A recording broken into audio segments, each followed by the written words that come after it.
Hello my dear students, তোমরা সবাই কেমন আছো? আমি খুব ভালো আছি। তাহলে চলো আজকের বিষয়টা শুরু করে ফেলি।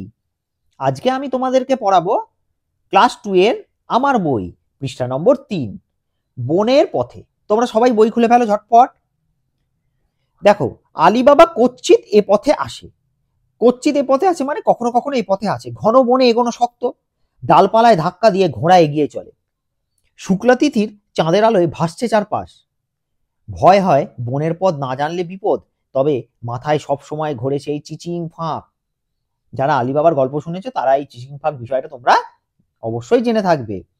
এবারে দেখো কি বলেছে, উপরের চলো উপরের রঙিন অংশগুলোকে ভেঙে দেখি। তাহলে রঙিন অংশগুলোকে ভেঙে লিখতে বলেছে। দেখো কি রয়েছে এখানে, কয়ে কয়ে আছে। কয়ে কয়ে কোনটাতে রয়েছে? দেখো ধাক্কাতে কয়ে কয়ে ছিল না, এখানে কয়ে কয়ে। তাহলে ধাক্কাতে ছিল কয়ে কয়ে, তাহলে ক যুক্ত ক।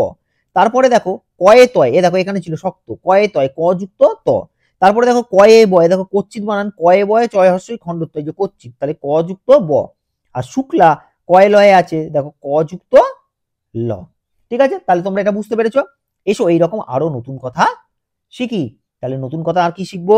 দেখো এক্কা, এ কয় কয় আকার এক্কা, ময় হস্য কয় তয় হস্যই মুক্তি, কয় লয় আকার দন্তেশ্ব ক্লাস, প কয় বয় পক্ক। ঠিক আছে, আচ্ছা।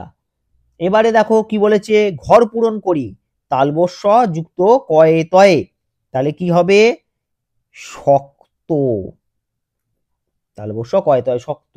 তারপরে এটা আছে ধয়াকার যুক্ত কয়ে কয়ে আকার, তাহলে কি হবে? ধাক্কা।